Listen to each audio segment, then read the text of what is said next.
പിന്നെ ഞാൻ ഖുറാൻ എന്ന് പറഞ്ഞൊരു സാധനം ഞാൻ പഠിച്ചിട്ടില്ല, ഖുറാൻ പഠിച്ചിട്ടേ ഇല്ല, മനസ്സിലായില്ലേ? അപ്പം എന്റെ അച്ഛന്റെ അമ്മ എന്ന് പറയുന്നത് 10 കിതാബ് ഓതി തികഞ്ഞ ഒരാളാണ്. ആ അച്ഛമ്മയ്ക്ക് മലയാളം വായിക്കാനോ എഴുത്തോ വായനയോ സ്കൂളിൽ ഒന്നും ചെയ്തിട്ടില്ല. തറവാട്ടിലേക്ക് പയ്യൂര് എന്ന് പറഞ്ഞാൽ ഞങ്ങളുടെ തറവാട്ടിലേക്ക് ആളിനെ ഉസ്താദ് വന്നിരുന്ന് പഠിപ്പിച്ച് അങ്ങനെ 10 കിതാബ് ഓതി തികഞ്ഞ ഒരാളാണ്. എന്നിട്ട് പോലും എന്റെ അച്ഛന്റെ അമ്മ പറഞ്ഞത് പൂവെന്ന് വിളിക്കുന്ന എന്നെയാണ്, എന്റെ വീട്ടിൽ വിളിക്കുന്ന ഒരു പൂവെന്നാണ്, എന്നെ പിന്നെ ഒന്നും വിട്ട് പഠിപ്പിക്കണ്ടെന്നാണ് പറയുന്നത്. അപ്പൊ ഒരു കുട്ടിയെ മതം എന്ന് പറയുന്നത് നമ്മൾ അടിച്ചേൽപ്പിക്കേണ്ട ഒരു കാര്യമല്ല. ഇതാണ് എന്റെ വിദ്യാഭ്യാസം ഇല്ലാത്ത എന്റെ അച്ഛന്റെ അമ്മ പോലും അത്രയും എന്താ പറയാ പുരോഗമന ആശയം കൊണ്ടു നടന്ന ഒരാളായതുകൊണ്ട് അങ്ങനെയാണ് പറയുന്നത്. എനിക്ക് അറബി അക്ഷരങ്ങളൊക്കെ ജിലേബി ജിലേബി ജിലേബി എന്നാണ് തോന്നുന്നത് ഇപ്പോഴും. ഞാൻ പഠിച്ചിട്ടില്ല, ഞാൻ ഒരു ദിവസം പോലും ഒരു നോമ്പെടുത്തിട്ടില്ല. എന്താ പറയാ, ഞാൻ ആ ഒരു മുസ്ലിം ട്രഡീഷൻ അനുസരിച്ച് ഞാൻ ജീവിച്ചിട്ടില്ല, മനസ്സിലായില്ലേ? എനിക്കതൊന്നും വഴങ്ങുന്നതുമില്ല, വഴങ്ങിയിട്ടുമില്ല. ഒരു കാലത്തും എനിക്കതൊന്നും പഠിക്കാൻ ശ്രമിച്ചിട്ടും അതൊന്നും വഴങ്ങിയിട്ടുമില്ല. വീട്ടിലാളെ ഇരുത്തിയൊക്കെ പഠിപ്പിക്കാനൊക്കെ ശ്രമിച്ചിട്ടുണ്ട് വീട്ടുകാർ. നമസ്കാരം, പുതിയൊരു വീഡിയോയിലേക്ക് എല്ലാവർക്കും സ്വാഗതം. ഉള്ള കാര്യം പറയാലോ, ഞാൻ 2 ദിവസം മുമ്പാണ് ഈ ലക്ഷ്മിപ്രിയ എന്ന് പറയുന്ന സ്ത്രീ ഒരു മുസ്ലിം ആയിരുന്നെന്നും അവർ ഹിന്ദു മതത്തിലേക്ക് വന്നത് എന്ന് പോലും അറിയുന്നത് 2 ദിവസം മുമ്പാണ്. കാരണം എന്താണെന്ന് വെച്ചാൽ ഇതിൻ്റെ ഇൻ്റർവ്യൂ കണ്ട് എൻ്റെ പേര് സബീന എന്നായിരുന്നു, ഞാൻ മതം മാറിയതാണെന്നൊക്കെ അറിഞ്ഞത് ഈയിടെയാണ് കേട്ടോ. ഉള്ള കാര്യം എന്താ പറയുക, എന്നെ പോലെ അറിവില്ലാത്ത പൈതങ്ങൾ ആരെങ്കിലും ഉണ്ടോ എന്ന് എനിക്ക് ചോദിക്കാനുള്ളത്. അപ്പോൾ ഇതിൻ്റെ അകത്ത് പറയുന്നൊരു കാര്യമുണ്ട്, എന്താണെന്നറിയാം. അപ്പൊ ഉമ്മൂമ്മ പറഞ്ഞിട്ടുണ്ട് മതവുമായിട്ടൊന്നും പഠിപ്പിക്കേണ്ട ആവശ്യമില്ല, അവളെ ഒന്നും അങ്ങനെ പഠിപ്പിക്കരുത് എന്ന് ഉമ്മൂമ്മ പറഞ്ഞിട്ടുണ്ട് വളരെ ചെറുപ്പത്തിൽ തന്നെ.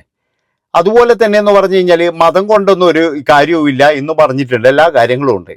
പിന്നെ നമ്മുടെ സബീനത്ത പറഞ്ഞ മറ്റൊരു കാര്യം എന്ന് പറഞ്ഞു കഴിഞ്ഞാൽ ഒരു ഡ്രസ്സ് അഴിച്ചു വെക്കുന്നത് പോലെയാണ് മതം മാറിയപ്പോൾ തോന്നിയത് എന്നാണ്. അപ്പൊ ഇതൊക്കെ പറയുന്നുണ്ട്, മതമൊന്നും കാര്യമല്ല, ജീവിതമാണ് വലുത് എന്നൊക്കെ പറയുന്ന ചേച്ചി എന്തിനാണ് മതം മാറിയത്? ചേച്ചി എന്തിനാണ് ലക്ഷ്മിപ്രിയ എന്ന് പറയുന്ന ഒരു പേര് ഇട്ടത്? ജയേഷ് എന്ന് പറയുന്ന ഒരു ഭർത്താവിന്റെ കൂടെ താമസിക്കണമെങ്കിൽ അല്ലെങ്കിൽ അതിന് ആണെങ്കിൽ അതിൽ സബീനയായാലും പോരെ, ഇല്ലെങ്കിൽ ആദ്യത്തെ പേര് സബീന എന്നാണെന്ന് തോന്നുന്നേ, ആ പേര് പോരെ. എന്തിനാണ് വേറൊരു പേരിട്ടത് എന്ന് എനിക്ക് മനസ്സിലാകുന്നില്ല. അതായത് വേറൊരു പേര് വേറൊരു ഇതിലേക്ക് വന്ന് ആ അമ്പലത്തിലൊക്കെ എന്തിനാണ് പോകുന്നത്? നമുക്ക് പള്ളിയിലും അമ്പലത്തിലൊക്കെ ഒരുമിച്ചങ്ങ് പോയപ്പോരെ. സബീന എന്നുള്ള പേരിട്ടിട്ട് അതേ പേരിൽ തന്നെ നടക്കണ്ടേ? എന്നിട്ട് പറയുകയാണ് ഞാൻ പിന്നെ ഭർത്താവിന് വേണ്ടിയിട്ടോ അല്ലെങ്കിൽ വേറെ ആൾക്ക് വേണ്ടിയിട്ടോ ഒന്നല്ല മതം മാറിയത്. കൃത്യമായിട്ട് നിങ്ങളുടെ ഉള്ളിൽ എന്ന് പറഞ്ഞു കഴിഞ്ഞാൽ കൃത്യമായിട്ട് എന്തിനാണ് മതം മാറിയത് എന്നുള്ള കാര്യങ്ങൾ എല്ലാം ഉണ്ടായിരുന്നേ.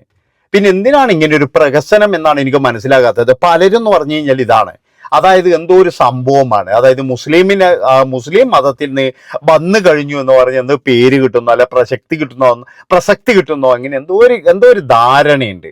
പൊതുവെ അധികം ആൾക്കാർക്കുള്ളൊരു ധാരണയാണ്. എൻ്റെ പൊന്നുമക്കളെ, അത് നല്ല ഏത് മതമായാലും നല്ലതാണ്. ഹിന്ദു ആയാലും ശരി, ക്രിസ്ത്യൻ ആയാലും ശരി, മുസ്ലിം ആയാലും ശരി, എല്ലാം എന്ന് പറഞ്ഞു കഴിഞ്ഞാൽ നല്ലത് തന്നെയാണ്, അല്ലാതൊന്നും മോശമൊന്നും അല്ല. പിന്നെ ഈ തമ്മിലടിക്കാറ് എന്ന് പറഞ്ഞാൽ അത് എല്ലാത്തിലും ഉണ്ട്, ഒരുന്നൂര് മാത്രമൊന്നുമല്ല. അല്ലാതെ നമ്മൾ അമ്പലത്തിൽ പോയതുകൊണ്ടോ അല്ലെങ്കിൽ ക്രിസ്ത്യൻ പള്ളിയിൽ പോയതുകൊണ്ടോ അല്ലെങ്കിൽ മുസ്ലിം ഇതിൽ പോയതുകൊണ്ടോ അതിൽ പോയതുകൊണ്ടോ നമ്മളൊന്നും മോശമാകുന്നില്ല, നന്നാകുന്നുമില്ല. അതൊക്കെ ഒരു എന്താ പറയണ്ടത്, നമ്മുടേതായ ഒരു ചര്യകൾ, അത്രയേ ഉള്ളൂ. അല്ലാതെ ഇതൊന്നും ആരും നിർബന്ധിച്ച് കൊണ്ടുപോകുന്നൊന്നുമില്ല. നിങ്ങൾ നമ്മളെല്ലാവരും വിചാരിക്കുക നിർബന്ധിച്ച് അങ്ങനെ ജയിക്കുന്നതാണെന്ന് എനിക്കറിയില്ല കേട്ടോ. നമ്മളൊന്നും ഇതുവരെ ആരും നിർബന്ധിക്കാനും വന്നിട്ടില്ല, ഒന്നും വന്നിട്ടില്ല കേട്ടോ. നമുക്ക് എല്ലാവരും ഇഷ്ടമാണ്, ഹിന്ദു ആയാലും മുസ്ലിം ആയാലും ക്രിസ്ത്യൻ ആയാലും എല്ലാവരും ആയാലും നമുക്ക് നല്ല ഇഷ്ടമാണെന്ന്. അല്ലാതെ നമുക്ക് ഒരു വേർതിരിവോ ഒരു ഇതും ഇല്ലായിരുന്നു. അതുകൊണ്ട് തന്നെ എന്ന് പറഞ്ഞാൽ ദൈവസഹായം വിചാരിച്ച് പേരും മാറേണ്ടി വന്നില്ല. നമ്മൾ ഒരാളെ സ്നേഹിക്കാനോ അല്ലെങ്കിൽ എന്തിനായി കഴിഞ്ഞാലും നമ്മൾ പേര് മാറ്റുന്നുണ്ടെങ്കിൽ അയാളുടെ ഉദ്ദേശം വേറെ തന്നെയാണ്. ഇപ്പോൾ ലക്ഷ്മിപ്രിയ എന്ന് പറയുന്ന ഒരു സ്ത്രീ പേര് മാറ്റിയിട്ടുണ്ടെങ്കിൽ അവരുടെ നേട്ടത്തിനാണെന്നേ ഞാൻ പറയുള്ളൂ, അവരുടെ നേട്ടത്തിനാണ്. അല്ലാതെ അവരിപ്പോഴും ഇത് തുറന്നു പറയേണ്ട യാതൊരു ആവശ്യമില്ല. കാരണം എന്താ വെച്ചാൽ ഞാൻ പറഞ്ഞല്ലോ, നമ്മൾ പോലും അറിയാത്ത കാര്യങ്ങൾ നമ്മൾ പോലും ഇപ്പോഴാണ് മനസ്സിലാക്കുന്നത്. ഇപ്പോഴേ ഈ പിന്നെ നമ്മുടെ എന്താ പറയണ്ടേ കുറച്ച് പേരും പ്രസക്തിയൊക്കെ വേണം എന്ന് തോന്നിയപ്പോഴാണ് ഇങ്ങനെയുള്ള കാര്യങ്ങളൊക്കെ പുറത്തു വരാൻ തുടങ്ങിയത് എന്നാണ് എനിക്ക് തോന്നുന്നത്. അല്ലാതെ ഇത്രയും കാലമായിട്ട് യാതൊരു പ്രശ്നവും ഇല്ല. അതുമാത്രവുമില്ല, ഇവർ നടക്കുന്നത് മുഴുവൻ എന്ന് പറഞ്ഞാൽ ഇവർ വലിയ ഭക്തിയായിട്ടാണ് നടക്കുന്നത്. അപ്പൊ ഇവരുടെ ഉദ്ദേശം എന്ന് പറഞ്ഞു കഴിഞ്ഞാൽ ഒന്നുമല്ല.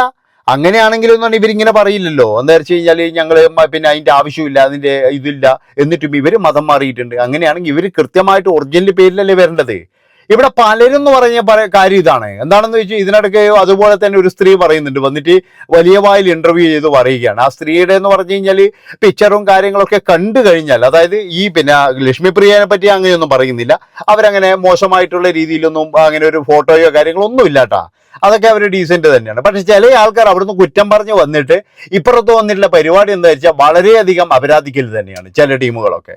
ഉള്ള കാര്യം എന്താ പറയുന്നതിന്, അങ്ങനെയൊക്കെ ഉണ്ട്. അതായത് അവിടെ നിൽക്കാൻ കഴിയില്ല, അല്ലെങ്കിൽ അവിടെ നിന്ന് കഴിഞ്ഞാൽ എനിക്കെന്തോ റീച്ച് കിട്ടൂല എന്നോ, അല്ലെങ്കിൽ അവിടുന്ന് ഇങ്ങോട്ട് വന്നു കഴിഞ്ഞാൽ ആരൊക്കെയോ തന്നെ പിന്തുണക്കാനുണ്ട് എന്നോ, അല്ലെങ്കിൽ അവിടെ കുറ്റം പറഞ്ഞു വന്നു കഴിഞ്ഞാൽ നമുക്കറിയാലോ, ഇപ്പൊ പൊതുവേ എന്ന് പറഞ്ഞു കഴിഞ്ഞാൽ ഉസ്താക്കന്മാരെല്ലാം കുറ്റം പറഞ്ഞു കഴിഞ്ഞാൽ നല്ല മാർക്കറ്റാണ്. ഉസ്താക്കന്മാരെല്ലാം കുറ്റം പറഞ്ഞാൽ നല്ലോണം നല്ല മാർക്കറ്റ് ഇട്ട് പറഞ്ഞു. നേരെ പറഞ്ഞ് വേറെ ആരും കുറ്റം പറഞ്ഞാൽ ചിലപ്പോൾ മാർക്കറ്റ് കുറയട്ടാ, പക്ഷെ അവരെ ഉസ്താക്കന്മാരൊക്കെ പറഞ്ഞു കഴിഞ്ഞാൽ കുറച്ച് മാർക്കറ്റ് അധികം കിട്ടുമായിരുന്നു. അതാണ് കാരണം. എന്താ വെച്ചാൽ എല്ലാത്തിലും എന്ന് പറഞ്ഞു കഴിഞ്ഞാൽ മനുഷ്യന്മാർ നല്ലവരും ഉണ്ട് കെട്ടവരും ഉണ്ട്, എൻ്റെ പൊന്നു ചങ്ങാതിമാരെ. അല്ലാതെ എല്ലാവരും എന്ന് പറഞ്ഞാൽ എല്ലാം തികഞ്ഞവരൊന്നും അല്ല. പല ആൾക്കാരും പല ഉടായ്പകളിലും ഉണ്ട്. പക്ഷെ എന്താണ്, ചില ആൾക്കാരെന്ന് പറഞ്ഞാൽ മനസാക്ഷിയുള്ളവരായിരിക്കും. അതാണ് മനസ്സിലാക്കേണ്ടത്.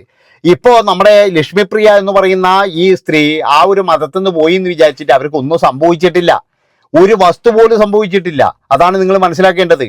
അപ്പൊ ഞാൻ ഇതിനിടക്കും ഇതുപോലെ തന്നെ എന്ന് പറഞ്ഞ ഒരു റിയാക്ട് ചെയ്താണ്. പക്ഷെ എന്താണെന്ന് വെച്ചാൽ ഇവർ ഇപ്പോഴും പറയുകയാണ് മതമല്ല, മതത്തിന്റെ പേരിലല്ല, അല്ലെങ്കിൽ മതത്തിന്റെ ഇതിലല്ല എന്നൊക്കെ പറയുമ്പോൾ എനിക്ക് പറയാനുള്ള ഒരു കാര്യം, അങ്ങനെയാണെങ്കിൽ നമ്മളൊരു കാര്യം ചെയ്യണം, എല്ലാം വലിച്ചെറിഞ്ഞ് മനുഷ്യന്മാരെ പോലെ ജീവിക്ക്.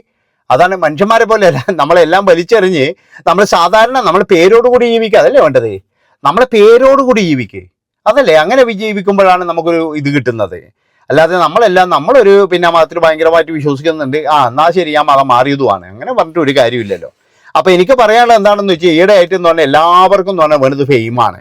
ഈ ഫെയിമിന് വേണ്ടിയിട്ട് ഇവരെല്ലാവരും എന്ന് പറഞ്ഞാൽ പല കാര്യങ്ങളും ഇങ്ങനെ പറയാൻ തുടങ്ങിയിട്ടുണ്ട്. ഇവരുടെ ഉദ്ദേശം എന്താണ് എന്നൊന്നും നമുക്കറിയില്ല. കാരണം എന്താണെന്ന് വെച്ചാൽ ഫെയിമിന് വേണ്ടിയിട്ടാണ്, അല്ലാതെ വേറെയൊന്നും അല്ല. അതാണ് നിങ്ങൾ മനസ്സിലാക്കേണ്ടത്. അപ്പൊ അങ്ങനെ പലതരത്തിലെന്ന് പറഞ്ഞു കഴിഞ്ഞാൽ ഇവര് ഫെയിമിന് വേണ്ടിയിട്ടും അല്ലെങ്കിൽ വേറെ ഒന്നിനു വേണ്ടിയിട്ടും സിനിമക്ക് വേണ്ടിയിട്ടും, ഇനിയിപ്പോ സിനിമ ഇല്ലെങ്കിൽ തന്നെ എനിക്ക് തോന്നുന്നത് എന്താ വെച്ചാൽ ലക്ഷ്മിപ്രിയക്കൊന്നും അധികം സിനിമയും കാര്യങ്ങളൊന്നും ഇല്ല ഇപ്പോഴേ. അതായത് സൈഡായ പോലെ തന്നെയാണ്. ഞാൻ പറഞ്ഞല്ലോ, പുതിയ ആൾക്കാർ വരുമ്പോൾ പഴയ ആൾക്കാരുടെ സൈഡാകേണ്ടി വരും. അതുപോലെ തന്നെ എന്ന് പറഞ്ഞാൽ ലക്ഷ്മിപ്രിയ പറയുന്ന കാര്യങ്ങളൊക്കെ നമ്മൾ കേട്ടതാണ്. ആ കേട്ടതോട് കൂടിയിട്ട് ശരിക്കും പറഞ്ഞാൽ നിങ്ങൾ ഹിന്ദു മതത്തിലേക്ക് വരണ്ടായിരുന്നു എന്ന് തോന്നിപ്പോയായിരുന്നു. അത്രയും ഭയങ്കരമാണ് കേട്ടത്. അല്ല ആ ഒരു കേട്ട് കഴിഞ്ഞാൽ, അതായത് ഇപ്പൊ മുസ്ലിം മതത്തിൽ നിന്ന് അവരുടെ മികവ് ഭഗവാനെ ഇത് ഒഴിഞ്ഞു പോയത് വലിയ ഗുണമായിരുന്നു, ഇല്ലെങ്കിൽ അതും നമ്മളെ പേരടിക്ക് തന്നെ വരുമെന്ന്. അതാണ് നിങ്ങൾ മനസ്സിലാക്കേണ്ടത്. അപ്പോ എല്ലാവരോടും എനിക്ക് പറയാനുള്ളത്, എൻ്റെ പൊന്നു മക്കൾ, നിങ്ങൾ പോയാലും ശരി വന്നാലും ശരി ഇങ്ങനെ പാട്ട് പാടണ്ട, ഇവിടെ കിടന്ന് ഇങ്ങനെ പ്രസംഗിക്കണ്ട. അല്ലെങ്കിൽ പിന്നെന്ന് പറഞ്ഞാൽ പ്രസംഗിക്കുന്നതുകൊണ്ട് 10 പേർക്ക് എന്തെങ്കിലും ഒരു ഉപകാരം ഉണ്ടായിരിക്കണം, അങ്ങനെ എന്തെങ്കിലും പ്രസംഗിക്ക്. അതായത് നമ്മളൊരു കാര്യം പറയുമ്പോഴും മറ്റുള്ളവർക്ക് വേദന തോന്നുകയോ അല്ലെങ്കിൽ പുച്ഛിക്കുകയോ അല്ലെങ്കിൽ കളിയാക്കുകയോ ചെയ്യുന്ന തരത്തിലാകരുത്. നമ്മൾ മറ്റുള്ളവർക്ക് എന്തെങ്കിലും ഒരു 10 പൈസേൻ്റെ ഗുണം കിട്ടുന്നതാണോ, അല്ലെങ്കിൽ അവരുടെ ജീവിതത്തിന് എന്തെങ്കിലും ഒരു ഗുണം കിട്ടുന്നതാണോ, അങ്ങനെ എന്തെങ്കിലും ഉണ്ടെങ്കിലാണ് നമ്മൾ ഇങ്ങനെ പ്രതികരിക്കേണ്ടത്. അല്ലാതെ എന്ന് പറഞ്ഞു കഴിഞ്ഞാൽ ഏതെങ്കിലും ഒരു ഇതിൻ്റെ അകത്ത് വന്നിട്ട് എന്തെങ്കിലും അങ്ങ് പറഞ്ഞു കളയാന്ന് പറഞ്ഞു കഴിഞ്ഞാൽ അത് വളരെ മോശം തന്നെയാണ്. അത് ഒരു കാരണവശാലും നമുക്കത് എന്താ പറയുക യോജിക്കാൻ കഴിയില്ല അതിനോട്. അതാണ് എനിക്ക് പറയാനുള്ളത്. അപ്പോൾ ഇത്രയും പറഞ്ഞുകൊണ്ട് ഈ ഒരു വീഡിയോ ഇവിടെ വെച്ച് ബൈൻഡപ്പ് ചെയ്യാണ്. ഇഷ്ടപ്പെട്ട് കഴിഞ്ഞാൽ ചാനൽ എല്ലാവരും സബ്സ്ക്രൈബ് ചെയ്തോ. നന്ദി, നമസ്കാരം. പിന്നെ അതുപോലെ തന്നെ എന്ന് പറഞ്ഞു കഴിഞ്ഞാൽ എല്ലാവരും ഹൈപ്പ് ചെയ്യുക. Bye bye.